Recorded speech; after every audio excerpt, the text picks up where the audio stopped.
Доброе утро, наши дорогие телезрители. В эфире главного национального канала передача «Новый день». И с вами Евгения Гурулева. И Максим Гоголев. Сегодня среда. Извините. Среда, я надеюсь, вы тоже выспались, как и мы, и готовы к новым свершениям. Ну что, Женечка, какие даты мы сегодня отмечаем? Да, давайте посмотрим. Сегодня Международный день науки и гуманизма, или День Дарвина, приуроченный ко дню рождения знаменитого английского ученого-натуралиста. Отмечается сегодня. Дарвин – основоположник теории естественного отбора, а также теории эволюции и происхождения человека. Был ярким представителем науки теории эволюции и происхождения... Был ярким представителем науки XIX века, а его теория была расценена еще при жизни ученого как научный переворот. Празднование этого дня призвано подчеркнуть связь научных открытий и ценностей человека. Нет одного без другого. Научные открытия, в которых также можно выявить противоречия, призваны, тем не менее, служить человеку, облагораживать его, делая мудрее. Ну, а также сегодня, буквально накануне Дня Святого Валентина, за парочку дней, отмечается Международный день брачных агентств. По некоторым данным, история брачных агентств насчитывает более 360 лет. Первая брачная контора, которая называлась «Бюро встречи адресов», была открыта в Лондоне 29 сентября 1650 года. И с тех пор поиск супруга по объявлению или через службу знакомств стал весьма популярным. С каждым годом количество клиентов брачных агентств увеличивается, и от анкет, заполненных вручную, информация переместилась теперь на веб-сайты в интернете. Неудивительно, ведь в нашу эпоху всеобщей занятости брачные агентства, как маяки, помогают одиноким людям найти свои половинки. В 1864 году был открыт первый московский зоопарк. Ученые-биологи Императорского общества акклиматизации растений и животных в Москве организовали первый в России зоологический сад на окраине Москвы. В вольерах зоосада было 286 представителей местной фауны, домашних животных, сельского хозяйства. В разные года зоопарк принадлежал то частным лицам, то императорскому обществу. В 1919 году зоосад национализировали. В настоящее время это зоопарк один из самых больших и старых в России. Находится в центре Москвы, его территория 21,5 гектар, а в помещении зоопарка содержится более 7 тысяч животных. Ну и также сегодняшний день, 12 февраля, в 1908 году стартовали первые в мире автогонки. Нью-Йорк, Париж без помощи парохода. Автогонки состоялись вокруг земного шара. В гонке участвовали 9 автомобилей из Америки, Франции, Италии, Германии. Автогонки прошли по маршруту Нью-Йорк, Аляска, Сиэтл, Владивосток, Иркутск, Ачинск, Томск и далее по тракту через Россию в Европу. Эти гонки вызвали небывалый резонанс. Победителем был признан американский экипаж, который финишировал в Париже 26 июля. Представляете, полгода они ехали через весь земной шар. Да. Мы хотели бы напомнить, по каким темам мы сегодня будем разговаривать. Сегодня мы поговорим на тему «Земский учитель». Да, какие там новости? Да. Сколько заявок собрано? Также поговорим о едином ресурсном центре. Что это такое? Вообще, что это такое? Поговорим с экстремалами Якутии и с гостями из Якутии. И в конце поговорим о постановке «12 стульев» на сцене театра оперы и балета. Программа насыщенная, так что если у вас есть какие-то вопросы к нашим гостям, пожалуйста, пишите нам на WhatsApp. На WhatsApp по номеру 8 914 279 22 62. Далее давайте узнаем, какая погода ждет нас на сегодня. По данным Якутского управления по гидрометеорологии и мониторингу окружающей среды. Утром в центральных Улусах минус 19, минус 22, днем минус 17, минус 19. В Заречных минус 17, минус 22, днем минус 15, минус 20. В Южных минус 16, минус 18, днем минус 16, минус 17. В Вилюйских минус 23, минус 27, днем минус 22, минус 24. В Нижнеленских минус 23, минус 25, днем также минус 23, минус 25. В Западных минус 17, минус 27, днем минус 17, минус 24. В Колымо-Индигирских минус 21, минус 42, днем минус 20, минус 39. В Янских минус 28, минус 31, днем минус 26, минус 31. На северо-западе минус 22, минус 36, днем также минус 32, минус 36. В Якутске в 6 часов утра температура воздуха минус 20 градусов, атмосферное давление 748 миллиметров ртутного столба, ветер западный 2,7 метров в секунду, днем ожидается минус 19, минус 21 градус. И погода отличная, и настроение у нас отличное. Чуть-чуть только похолодало по сравнению со вчерашним днем. 9 февраля новому дню исполнилось 16 лет. Это, достаточно большая дата, и история, уже, скажем так, не маленькая. Женя, я знаю, что ты работаешь на новом дне, давно. Да, ты но помнишь с свой первый перерывами, выпуск? да. Я отработала до большого перерыва 5 лет, и сейчас вот получается с тобой. Скоро полгода будет. Я помню свои первые эфиры, и честно, на самом деле, это был сплошной стресс. Я полгода хотела уволиться, потому что я не могла спать накануне от волнения, чтобы, как говорится, не облажаться в эфире. Но на самом деле опыт такое дело, что наживное. И теперь уже все легко проходит. Я тоже относительно совсем недавно, и я это помню как сегодня. Это было примерно в августе, первые пробные выпуски. Я был очень взволнован, и просто я не знал, как просто найти нужные слова. Давайте сейчас посмотрим, как же начиналась история нового дня. 16 лет назад республика впервые проснулась вместе с программой «Новый день». На протяжении всех этих лет каждое утро мы выходим в эфир, чтобы пожелать своему зрителю доброго утра, подарить порцию хорошего настроения, заряда бодрости и полезной информации. А начиналось все в 2004-м. Передача создавалась руководителем Антониной Новгородовой и редактором Зоей Игнатьевой. Первыми лицами утренних эфиров стали известные сегодня Анна Кириллина, Константин Данилов, Тамара Игнатьева, Эдуард Рудых, Светлана и Семен Трофимовы. Сегодня новый день – это крепкий фундамент, мощь которому в свое время придала одна из первых и долгое время проработавших главный редактор Татьяна Бурцева. С ее приходом в новом дне появились новые лица, поменялся формат. Позже руководителем программы стал Михаил Сергеев. И новый день заиграл новыми красками. И уже не знал границ. Свадьба в прямом эфире, большой концерт на площади, открытие просторного павильона. Практически каждый год ряды пополняются новыми ведущими, корреспондентами и режиссерами, каждый из которых молод, креативен, наполнен творчеством и идеями. А сколько людей стоит за выпуском одного эфира? Это бойцы невидимого фронта, операторы, инженеры, звукооператоры, бессменные администраторы, без которых результат не будет выливаться в полюбившуюся нам картинку. Мы ценим каждого. Новый день оправдывает свое название, ведь каждый день мы открываем столько новых дверей. За 16 лет многое поменялось, но одно остается неизменным – дарить хорошее настроение всей республике каждый день. Немножко, скажем так, окунулись в ретро-воспоминания, посмеялись, но будем продолжать наш эфир. Да. Друзья, сейчас у нас очень важная тема. «Земский учитель». Замечательная программа, которую инициировало наше правительство, которая дает возможность, скажем так, насытить отдаленные районы хорошими специалистами и дает возможность поменять место жительства. Хорошо. И у нас сегодня в гостях Михаил Юрьевич Присяжный, первый замминистра образования и науки Республики Саха-Якутия. Доброе утро, Михаил Как у вас настроение? Хорошее настроение. Я знаю, что Михаил Юрьевич рано встает. Михаил Юрьевич, как сейчас идет реализация? То есть за неполный месяц какие результаты? Да, практически всего 3 недели, как мы принимаем заявки. Совсем недавно вышел указ главы республики Арсения Сергеевича Николаева о том, что республика будет участвовать в данной программе. Напомню, что программа была инициирована примерно год назад президентом страны.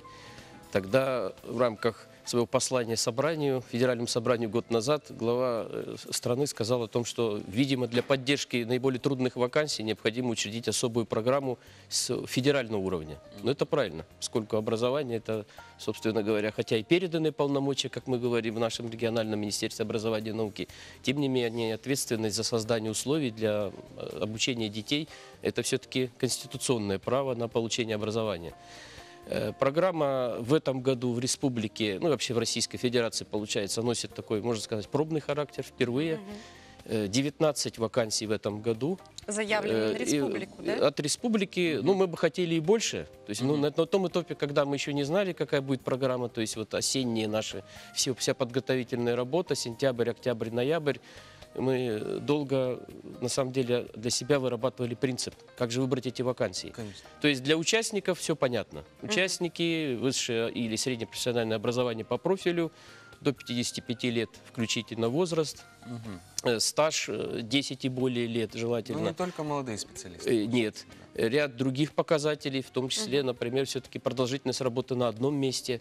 Что нам тоже не хочется получать тех людей, которые приходят Временщиков, так коротко, называемых. да, потом переезжают, потому что все-таки работа с детьми – это очень ответственная работа. Вот. Ну и с точки зрения вакансий, еще раз скажу, что мы очень серьезно анализировали. 310 вакансий мы вообще-то для себя определили, как наиболее сложные, требуются нам, наиболее сложные, на наш взгляд. Это очень малая доля в сравнении, там более 18 тысяч в целом у нас позиций учителей по республике, но 310, да, по которым предметы ведутся, но на самом деле иногда это совмещение, иногда это непрофильные специалисты. Вот. И поэтому, например, одним из таких дополнительных баллов получают те претенденты, которые идут на наиболее сложные вакансии, где 3 и более лет не было постоянного учителя. Итак, в этом году 19, всего на 3 года пока 50. Мы надеемся, теперь мы уже хотим большего, потому что, в принципе, программа хорошая. Буквально по состоянию на вчера, да, вот мы посмотрели, не знаю, может быть, за ночь что-то изменилось, потому что подавать на участие могут представители всех регионов России. Сейчас уже более 40 регионов у нас присутствует. То есть к нам в Якутию хотят переехать на работу специалисты, учителя из других регионов Из других России. регионов. Так можно, да? Да, да. Ну вот у нас, например, наиболее сейчас востребованной вакансией у нас является вакансия в Улахан-Чистайскую школу имени Тарабукина. Это Момский наш район. 40 заявлений, уже заявок, правда, пока. Здесь я разграничиваю, что на данный момент у нас Это в райцентре, да, заявок получается... Нет, это дальний, один из самых дальних. А какой учитель Какой там срок? требуется? Там у нас учитель физики, информатики, если я не ошибаюсь. Значит, вообще у нас получается, что это самое большое, и участвует, получается, у нас и Санкт-Петербург среди заявившихся есть, и ближайшие наши регионы, Камчатка есть, Бурятия довольно много, Тыва, Красноярский край, что, наверное, неудивительно, Поближе к что нам, это да? наши соседи. Всего 214 у нас на данный момент людей, которые изъявили желание принять участие, и из них, получается, 81 это жители республики, ну и 133 это люди из-за пределов республики. Но окончательно, скажем, определились. То есть полный пакет документов передали пока только 22 человека. Из вот этих 300 с лишним, да? да? Из них 12 это жители республики, 10 люди, которые планируют переехать из других субъектов. А что же дает программа? Расскажите подробнее. Раз уж такой ажиотаж. Нет, самое главное, на наш взгляд, мы со своей позиции смотрим, с позиции системы образования, что мы хотим, чтобы гарантированно дети получили на период не менее 5 лет стабильного, подготовленного учителя, который имеет уже результаты. Хорошего специалиста. Хорошего специалиста. Для участника программы это, конечно, постоянная работа, что, наверное, тоже немаловажно. Ну, особое внимание, наверное, на первых порах будет. Может быть, какая-то методическая поддержка. В принципе, появился хороший портал «Земский учитель», который, я так думаю, что в будущем, наверное, будет дополняться какими-то материалами, обменом. Ну и 2 миллиона – это единовременная выплата. Ну, практически вот осенью этого года, после того, как прибудут к месту работы, люди получат. Ну, то, что на лучше любые всего цели. стимулирует, да, скорее всего? Ну, это да. Ну, не факт, что не только факт. деньги. Не Просто факт. приехать и получить хорошее место, хороший коллектив, это тоже много Да, и в том числе, вот я же уже сказал, что пока только 22, которые полный пакет сдали. Хотя всего... С чем, хотя с еще, чем это связано? Вот, ну, думают, люди думают, на самом деле пока на этом... то есть они просто отправили заявки Они и... просто отправили тоже заявку, потом прощупывают пока... почву, да? Ну да, потом мы общаемся. Нашим региональным оператором является Институт развития образования, повышения квалификации работников образования, который в республике традиционно работает. Это региональный оператор. И мы взаимодействуем с федералами, как мы говорим. Пока это первый год, поэтому была возможность подать людям на несколько заявок в несколько субъектов. Ага. Поэтому сейчас идет этап, скажем так, выявления, отсеивания. То есть 22 это уже точно кто к нам пришел. К сожалению, из 19 вакансий этого года, которые мы как приоритетные выставили, по 2 вакансиям, это у нас Туматская школа Устьянского района и Таймылыр, это Булунский район, пока нет ни одной заявки. То есть нет желающих. Пока нет желающих, но мы надеемся, что осталось еще целых 2 месяца. А там какие учителя требуются, помните? Да, там у нас получается английский язык и математика. А в какие улусы больше всего хотят поехать учителя? Ну вот, я говорю, вот Момский, это я уже сказал. Потом вот интересная вакансия, учитель английского языка Эгинской школы, это Верхоянский район. То есть там тоже порядка 30 заявлений, причем из многих регионов России, но республика тоже есть. И вот у нас, например, есть вакансия в Алдане, в Алданском районе. Так, и там у нас получается математика, тоже полное количество часов, одним из условий это является ставка, то есть минимум 18 часов, есть и более у нас. И там у нас получается из претендентов порядка, по-моему, 14 человек, пока ни одного нет из Республики Саха-Якутия. А вот по Понятно. предметам, какой предмет больше всего? Да. вот Ну, мы лоббируется? достаточно равномерно подходили. Значит, у нас понятно, что в разных школах ну, разные предметы имеют такую длинную историю, что ли, условно говоря, без наличия постоянного учителя. Поэтому у нас такого нет, что прям абсолютное большинство. То есть у нас где-то 4 примерно математики, 4 физика, 4 английский язык, есть история. А среди заявленных? Нет, это среди тех, которые Нет, среди требуют. тех, которые мы сейчас. Среди понятно. тех, которые мы сейчас, а среди заявленных, ну вот говорю, вот интересно, что английский язык.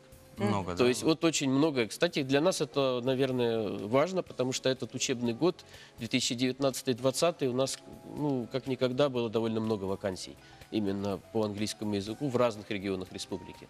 Да, вроде у нас и специалистов хватает, а на местах не хватает. Михаил Юрьевич, ну а программа, то есть сбора заявок, до какого срока реализовывается? Ну, еще остается 2 месяца. Ну, я думаю, что за 3 недели вот вы набрали такое большое количество заявок, что все будет хорошо. Ну, Да. да, 15 А куда апреля подать это именно вот? Да. последний день приема заявок. Дальше будет конкурсная комиссия, там порядка месяца мы будем работать, потому что мы будем, естественно, слушать, мы будем выходить на связь, внимательно принимать решения, выбор.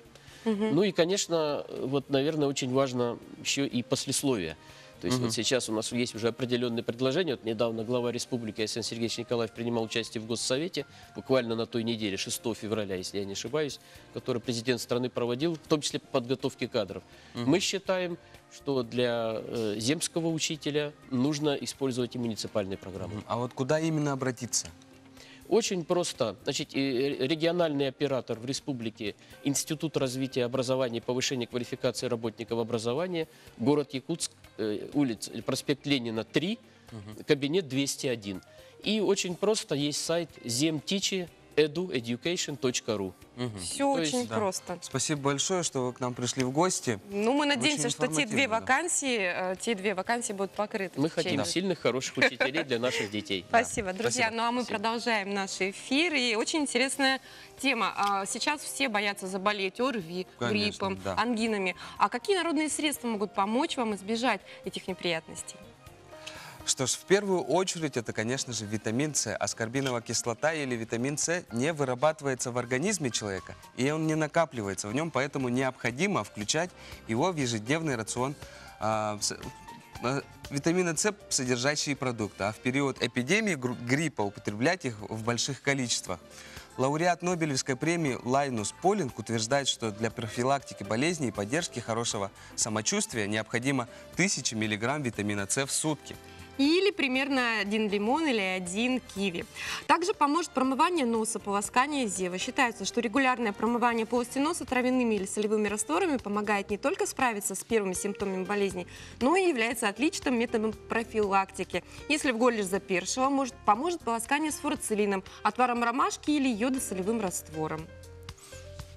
Ингаляции. Ингаляции признаны одним из самых эффективных методов профилактики и лечения простуд. Для ингаляции лучше всего воспользоваться специальным аппаратом-ингалятором. Оптимальное количество вдохов и выдохов 50 раз. Вдох делается только носом, выдох ртом. Повторять процедуру нужно несколько раз в день. Соблюдение теплового режима и режима сна. Если вы замерзли, то стоит ваши замерзшие ножки отогреть в ванночке с горчицей. А согреться полностью поможет очень теплая, но не горячая ванна. Но будьте внимательны, ванны противопоказаны при повышении температуры выше 38 градусов. Ну и, конечно же, полноценный сон очень важная составляющая в борьбе с простудой. Если чувствуете себя плохо, ложитесь и отоспитесь. Использование фитоницидов. Фитонициды – это биологически активные вещества, которые содержатся в луке и чесноке, подавляют и убивают рост, а также развитие бактерий. Некоторые исследования показали, что ежедневное употребление этих овощей в осенне-зимний период уменьшает риск заболеваний простудой в 2 раза. Все очень просто, да. И есть такое замечательное растение, как имбирь. Он помогает эффективно бороться с гриппом, а также проводит профилактику заболеваний. В народной медицине очень популярны напитки с имбирем, например, чай. Ложечка имбиря, Мёд. ложечка чайного раствора, мед, лимон.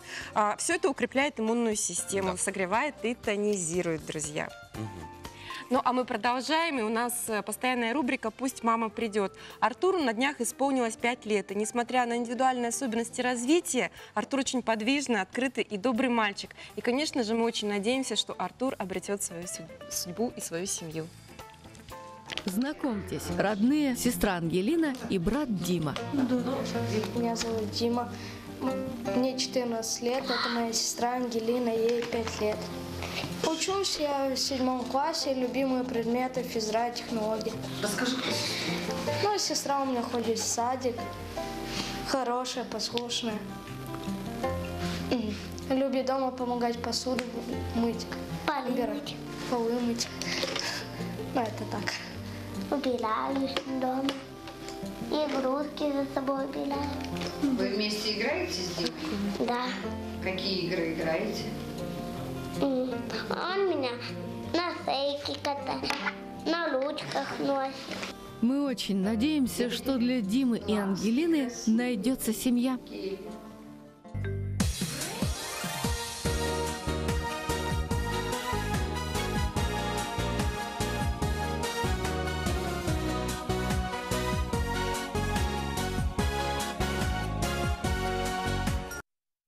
Ну что ж, я надеюсь, что этот мальчик, замечательный мальчик Артур, обретет свою семью. Следующая тема нашего разговора. Единственный ресурсный центр поддержки социально ориентированная некоммерческая организация Республики Саха-Якутия. У нас в гостях Ольга Вешникова, руководитель Единого ресурсного центра поддержки. Доброе утро. Ольга Анатольевна, доброе утро. Ну, как ваше настроение? Спасибо, хорошо. Что за такой ресурсный центр? Что это? Да. Ресурсный центр – это центр поддержки, это центр услуг и сервиса. И такая поправочка – это не единственный, а единый. Един. Да, ну, мы пока не единственные, нас таких 7 в республике, и мы оказываем поддержку именно некоммерческим организациям, активным гражданам, волонтерам. И наша задача – это создать условия для развития некоммерческого сектора. А это сектор экономики. Мгм. Так все-таки это не благотворительность, вы Да. волонтеры и общественники. Ну, вот как вы помогаете организациям именно? Вот какие работы ведутся? Как это работает, да? Ну, в первую очередь, человек должен понять, созрел ли он для того, чтобы открыть свою организацию. И здесь, может быть, даже первая услуга будет психологическая, для того, чтобы понять мотивацию. У нас предоставляются услуги юридические, методические, образовательные. Мы проводим целую серию семинаров и тренингов. И наша задача не только в городе Якутске свои услуги оказывать, но, допустим, по плану у нас 21 район в этом году в республике. То есть вы будете ездить по районам Да. и проводить консультацию? Да. Хорошо, Ольга Анатольевна, а кто же ваш так называемый клиент? Вот усредненный портрет, пол, возраст, род занятий, интересов, планы на бизнес, на будущее. Вот обрисуйте, кто к вам обращается? Ну, я бы сказала, что это активный гражданин с активной жизненной позицией. И неважно, в какой сфере, в бизнесе, власти или в обществе он ведет свою активную жизненную позицию, важно, чтобы наши социальные проекты, в которых он участвует, или инициатором которого он становится, они были эффективны, актуальны и приносили пользу, да, на территории, где этот гражданин объединяется в инициативные группы или живет. Это очень важно, я считаю. И ставку делаю большую действительно на развитие некоммерческого сектора, потому что вообще у нас в Якутии это очень развитая, я бы сказала, такая сфера, но нам нужно некоммерческим организациям стать более профессиональными. Мы уже можем создавать свои предприятия, мы можем открывать частные пансионаты. Мы должны очень профессионально, я считаю, оказывать услуги людям, попавшим в трудную жизненную ситуацию. То есть мы сейчас должны перейти более на профессиональные такие рельсы.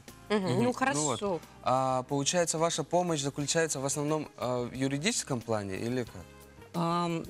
Все начинается от встречи с активистом или с уже человеком, который представляет некоммерческую организацию. Потом, конечно, если есть потребность юридической консультации, мы таковую оказываем.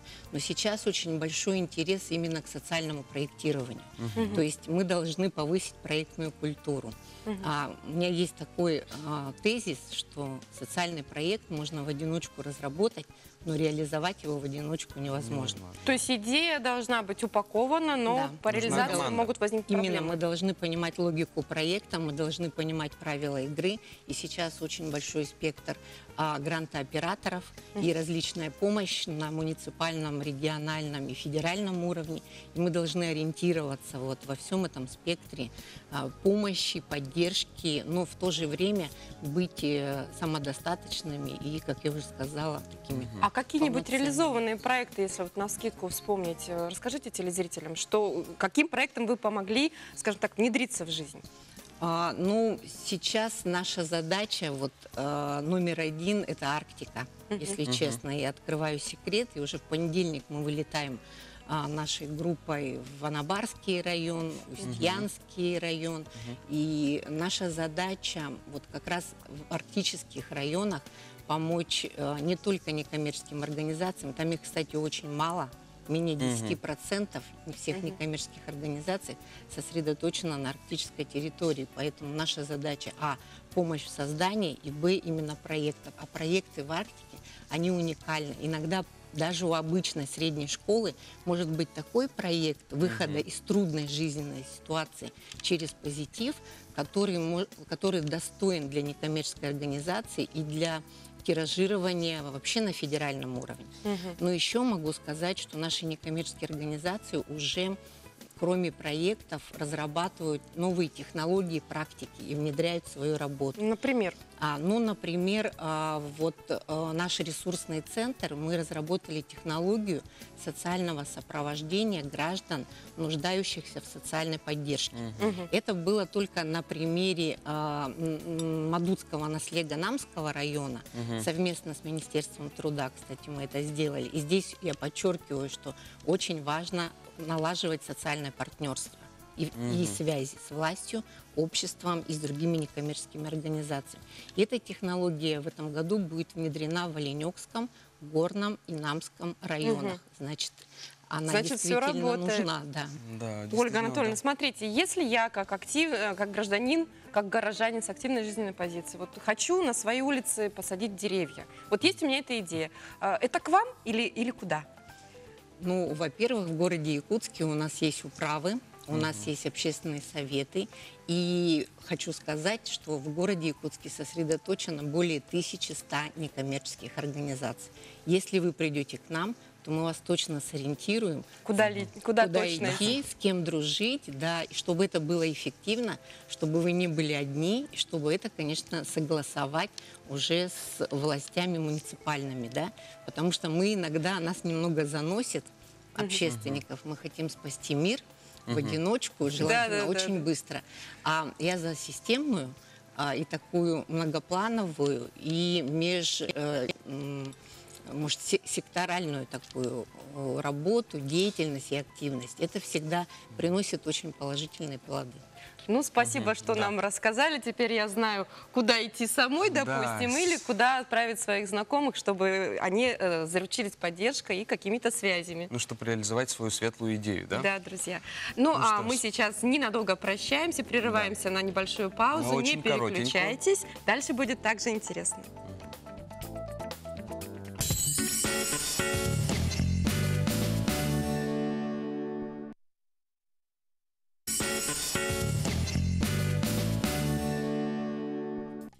Доброе, бодрое утро, друзья! Вы смотрите «Новый день» на канале НВК Саха. И с вами Максим Гоголев. И Евгения Гурулева. И к нам пришло одно очень приятное сообщение.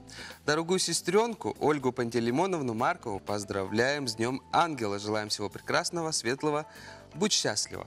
Желают родные. Ну, мы тоже присоединяемся. Хорошего вам дня, друзья. Ну, а сейчас, я думаю, пришло самое время узнать, какие новости на сегодняшнее утро у нас есть.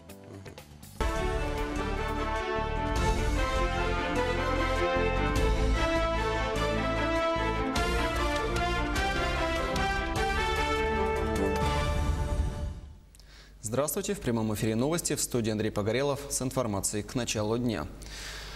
Более 200 заявок поступило со всех уголков страны для участия в программе «Земский учитель». Из них 77 от жителей нашей республики. В рамках программы в этом году в регионе выделено всего 19 мест. На выплату, которая составляет 2 миллиона рублей, могут рассчитывать учителя не старше 55 лет, и если они отработают в сельской школе не менее 5 лет с нагрузкой не менее 18 часов в неделю. Прием документов от претендентов продлится до 15 апреля этого года. На сегодня в 2 школах республики, участвующих в программе, еще не поступила ни одна заявка. Это школы Булунского и Устьянского районов. Заявки мы собираем до 15 апреля. После 15 апреля будет работать комиссия, которая будет определять победителей. До 15 июня будет известно окончательный итог. Основными критериями отбора для участия в программе «Земский учитель» это наличие среднего профессионального образования или высшего образования, а также на момент подачи заявления претенденту должно быть не более 55 лет. Запуск международного интернет-портала языков коренных малочисленных народов Севера, Илкен, а также презентация большого толкового словаря якутского языка станут главными событиями торжественного собрания общественности ко Дню родного языка и письменности. Мероприятие начнется завтра в 18 часов в столице в Государственном театре оперы и балета. Отметим, что большой толковый словарь якутского языка состоит из 15 томов. В научное издание включены около 80 тысяч слов. Это порядка 9,5 тысяч страниц. Процесс создания 15-томного словаря занял 46 лет. Последняя книга была издана в мае прошлого года.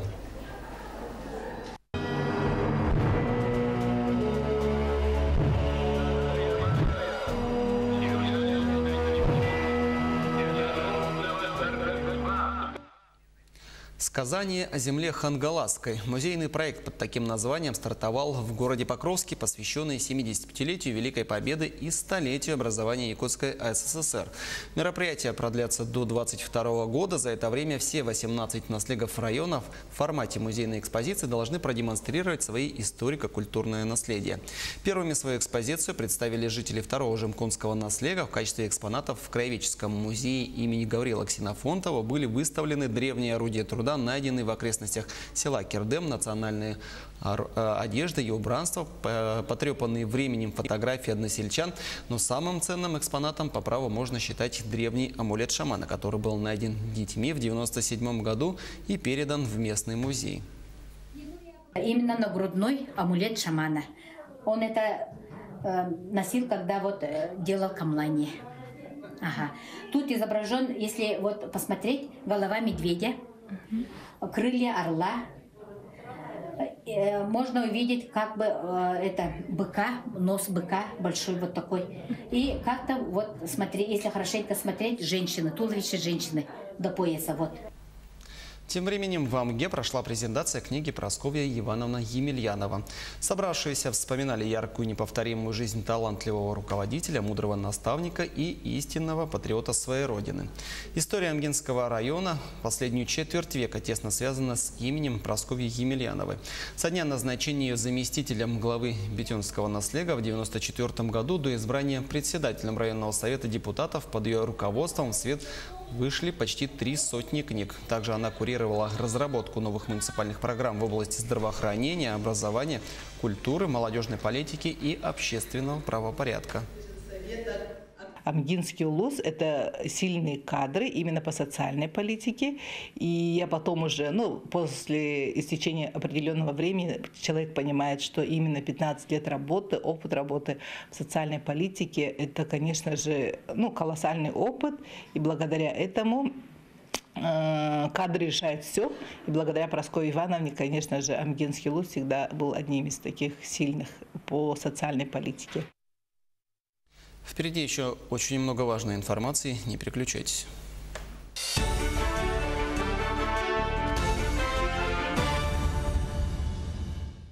Ну что ж, тема следующего разговора – экстремалы в Якутии. У нас в гостях Олег Рязанов, повелитель холода, обладатель 12 мировых рекордов выживания в холоде, Николай Сафронеев, председатель общественной организации «Саха Маржи», И Герман Арбукаев, бизнесмен. Да, доброе утро. Ну, тут на самом деле СМИ уже жужжат в ожидании, да? Такой вопрос, да, Олег? Повелитель холода, как давно вы решили повелевать этой стихией? Это, собственно, не мой выбор. Мне однажды, после нескольких передач, которые назвали меня повелителем холода, мне уже выбора не оставалось. Я принял это имя, да, это был, по-моему, 17-й год. Хорошо. Когда я стал повелителем холода, конкретно вот с этим брендом. Хорошо. Вообще, как так произошло, что вы занялись вот такими экстремальными мероприятиями? Что вас подвигло? В какой-то момент стало интересно, кто такой человек. Я познакомился с человеком, который там установил мировой рекорд, там больше 2 километров в проруби плыл. Я понимал, что это невозможно. Мне вот стало интересно, и я начал изучать, я начал тренироваться. Ну и, собственно, дальше все больше и интереснее. Ага. Ну что ж, ваши рекорды очень известны. А вот где вы ставили рекорды? В каких городах? Где уже успели побывать? Ну, фактически, есть только 2 города, в которых были рекорды установлены. Это Зеленоградск, 11 мировых рекордов, и 12-й был установлен в Хамустахе, в Якутске. Ну вот какие из них вот самые вам запомнились больше всего? Ну, естественно, прыжок с самолетом, я к нему 2 года готовился. Как это происходило? Самолет поднялся. Ну вот подготовка Меня выбросили мне и промазали мимо аэродрома. Собственно, вот как это происходило. Вот сейчас мы видим запись как раз, да, вот сюжет. Сколько температура там наверху, Олег? Внизу было минус 23. Но когда я открывал учебник физики, да, каждый километр минус 6 градусов дает. Поэтому я могу только расчетную температуру сказать. Никто ее там не замерял. Приблизительно сколько? Ну, то есть, если по 6 градусов на 4 километра, то еще 23, минус 24, ну, где-то около 50. Кошмар. Ну, как вообще, наверное, нам Николай расскажет, да, как вообще познакомились, как вообще завязались отношения у Олега с нашей республикой? Ну, в прошлом году-то я слышал, что человек должен прыгнуть в шортах с небес наших, да, в феврале месяце. И ребятам там, организаторам я направил, что можно пригласить к нам, моржам, чтобы попробовать себя в проруби. Николай, вот с вашей профессиональной точки зрения, как можно выдержать такие холода?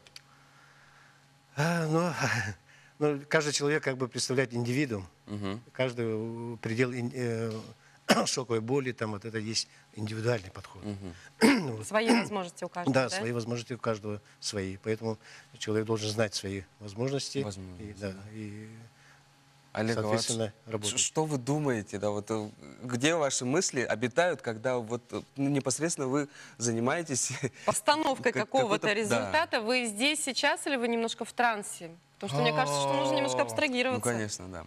Да, в любом случае, когда происходит само мероприятие, да, вот непосредственно, вот сам прыжок, если сейчас конкретно взять, естественно, ты совсем уже в другом состоянии находишься. Ну, еще раз, я 2 года тренировался, да, я даже после 1-го года отказался от прыжка, потому что посчитал, что я был не готов. Да, и поэтому я столько раз уже прыгнул в уме, да, что я, в принципе, когда я прыгал, я уже... Ничего нового. Это что-то уже знакомое было.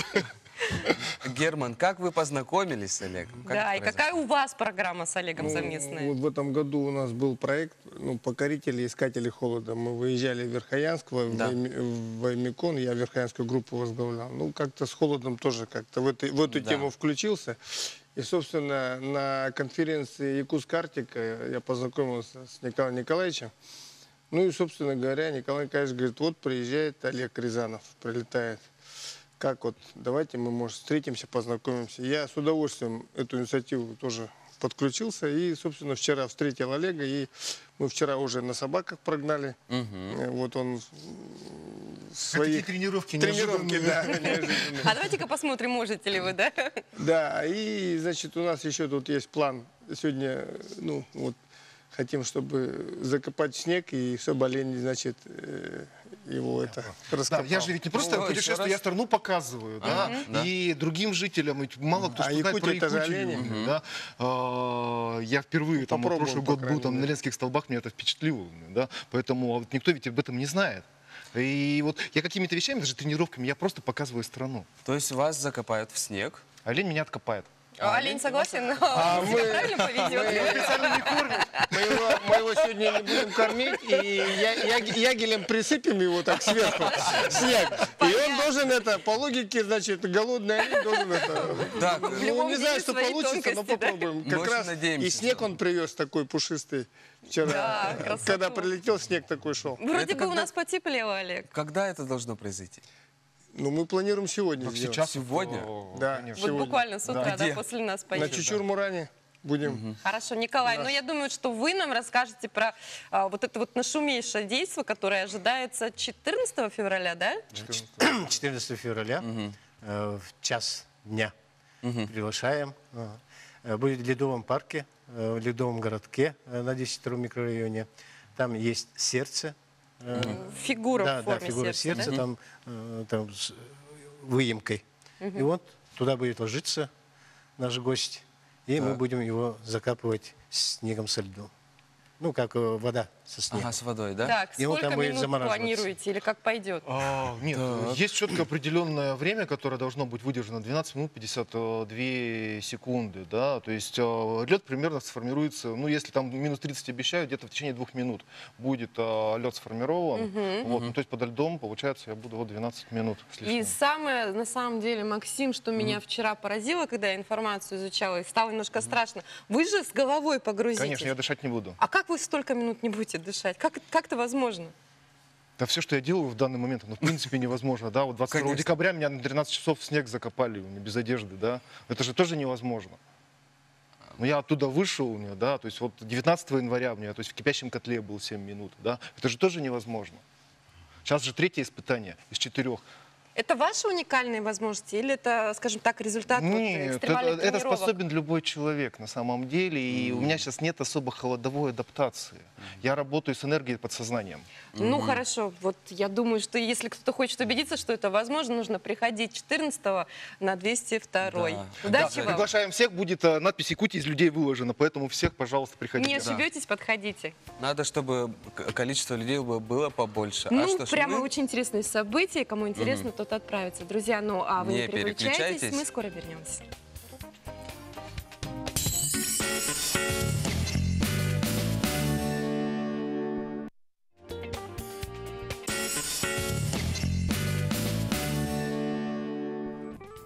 Ну что ж, еще раз доброе утро, наши телезрители. С вами программа «Новый день», Евгения Гурилева. И Максим Гоголев.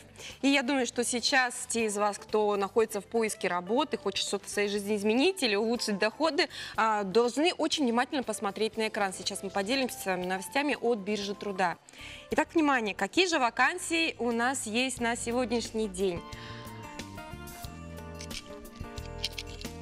Инженер по контрольно-измерительным приборам и автоматике, обязательное высшее профессиональное образование, возможное командирование по Республике Саха-Якутия. Зарплата 28 тысяч рублей. Оператор связи, оператор по обеспечению деятельности. Образование не ниже среднеспециального, опыт работы в продажах приветствуется. Готовность работать с клиентами. Зарплата 26 686 рублей. Электрик участка, автоэлектрик, образование по профилю, без вредных привычек, прием по результатам собеседования, зарплата 28 тысяч рублей. Ну что ж, далее мы хотели бы напомнить, какая погода ждет нас на сегодня. По данным Якутского управления по гидрометеорологии и мониторингу окружающей среды, утром в центральных улусах минус 19, минус 22, днем минус 17, минус 19. В заречных минус 17, минус 22, днем минус 15, минус 20. В южных минус 16, минус 18, днем минус 16, минус 17. В Вилюйских минус 23, минус 27, днем минус 22, минус 24. В Нижнеленских минус 23, минус 25, днем также минус 23, минус 25. В западных улусах минус 17, минус 27, днем минус 17, минус 24. В Колымо-Индигирских минус 21, минус 42, днем минус 20, минус 39. В Янских минус 28, минус 31, днем минус 26, минус 31. На северо-западе минус 32, минус 36, днем также минус 32, минус 36. В В Якутске в 6 часов утра температура воздуха минус 30 градусов, атмосферное давление 748 миллиметров ртутного столба, ветер западный 2,7 метров в секунду. Днем ожидается минус 19, минус 21 градус. Погода хорошая, настроение отличное, ну а мы готовы с вами поделиться очередным видео, которые прислали к нам наши телезрители в рамках флешмоба «Катюша». Напоминаю, что вы можете записать и свое видео, главное собраться коллективом от 10 человек и снять, как вы поете всеми любимую военную песню «Катюша». Давайте сейчас посмотрим на экран. Ну а если вы созрели отправлять видео, отправляйте на нашу электронную почту utro@mail.ru и будете у нас в эфире гостить.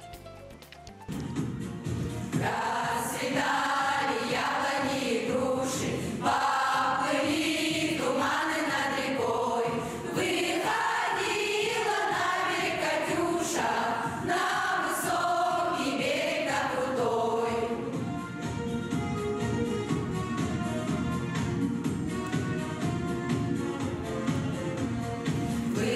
Выходила, песню заводила, про степного сизого орла, про того, которого любила, про того же письма берегла.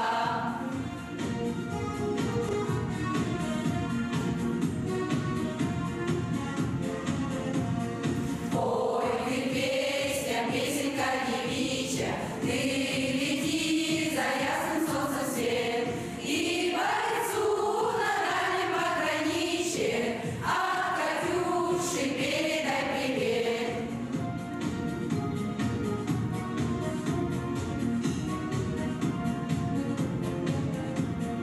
Пусть он вспомнит девушку простую, пусть услышит, как она поет, пусть он землю бережет родную, а любовь Катюша сбережет.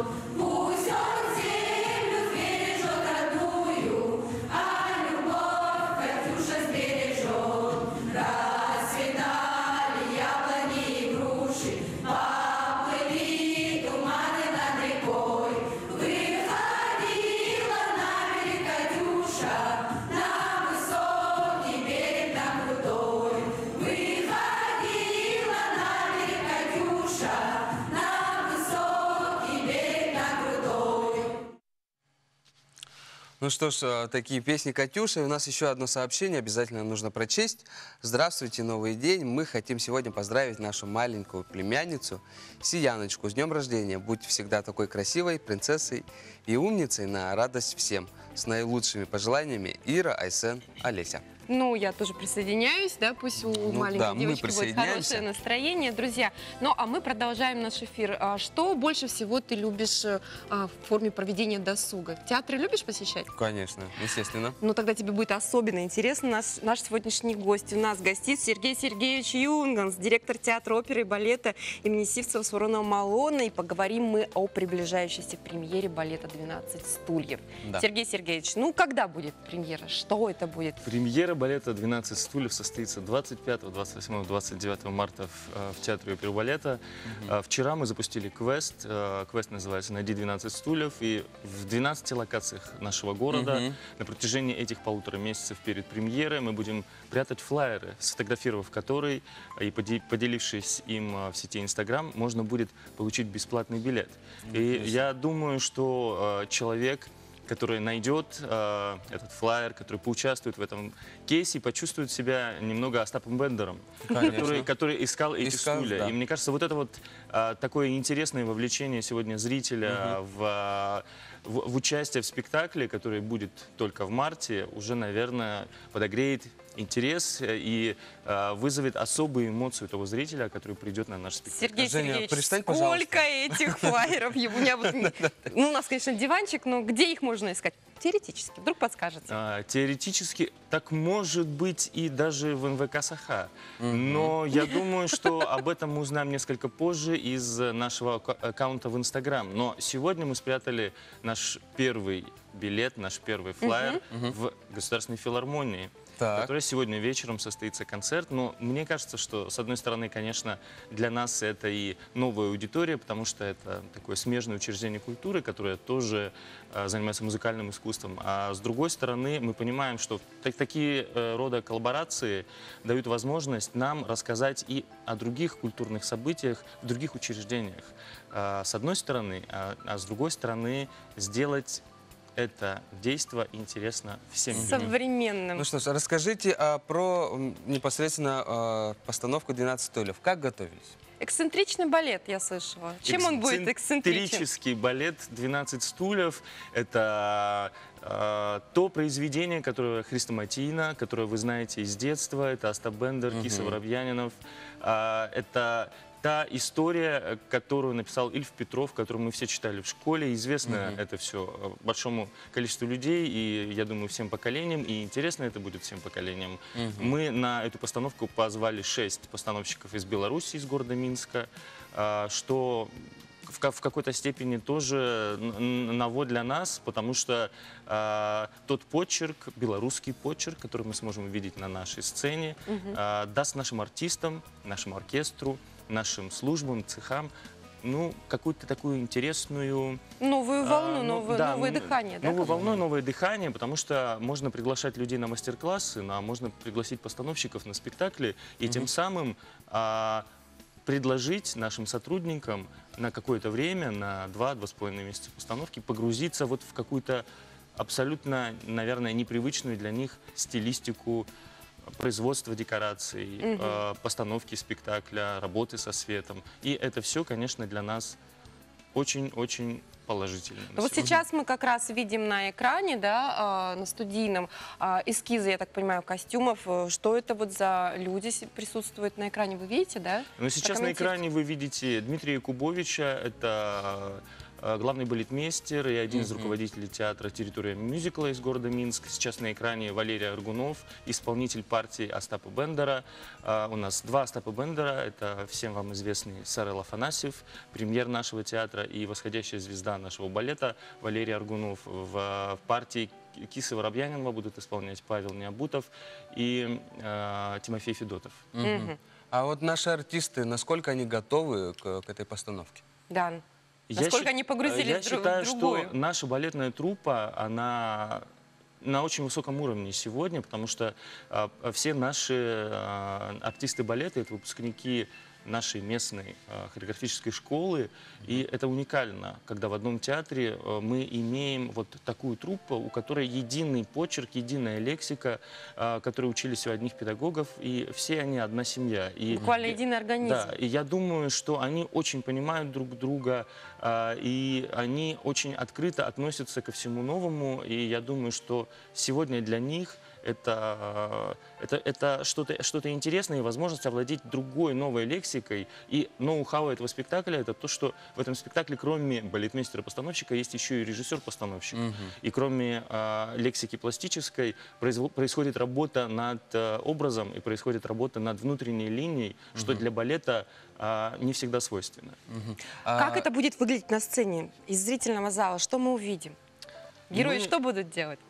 Герои будут танцевать и даже немножечко говорить, что тоже непривычно для балетных постановок, но я могу вам сказать, что мы ожидаем, что этот спектакль станет очень красивым, интересным для нашего театра, потому что мы закупили Wi-Fi передатчики, DMX-рекордеры, это будет световое оборудование на беспроводной связи и на движущейся декорации, потому что сегодня обычно балеты работают достаточно на пустом пространстве и на мягкой декорации, но здесь будет очень много сварных конструкций, и это переработанный вариант балета, потому что обычно с этой музыкой идут мюзиклы в музыкальных театрах нашей страны, но мы решили все-таки сделать балет, и спустя долгое время вот это будет такая якутская премьера «12 стульев». Современный звук, современный У меня вот свет. такой вопрос. Сергей Сергеевич, вы к нам относительно недавно приехали, да? Расскажите немножечко о себе. Я выиграл конкурс, который проводился порталом «Команда Республики Саха-Якутия». Это был открытый конкурс, в котором мог принять участие любой житель нашей страны, имеющий специальное образование и управленческие компетенции. Я могу сказать, что я рад, что я счастлив, что я приехал сюда за то время, за 3,5 месяца, пока я живу в Якутске. Якутск стал для меня уже родным. Мне стали родными те люди, с которыми я работаю, то учреждение, за которое я сегодня отвечаю и за которое я ответственен. Ну, Да. Сергей Сергеевич, рада, что вы с нами. И, Максим, пойдем в конце марта, посмотрим, какие новшества, какое новое дыхание у нас в театре появится. Да, будем постоянно проверять наши стулья. Да, друзья. Ну что ж, наши дорогие телезрители, а мы прощаемся, а вы не переключайтесь, далее идет. Передадим слово нашим коллегам из якутского блока Айталине и Петру. Пейте.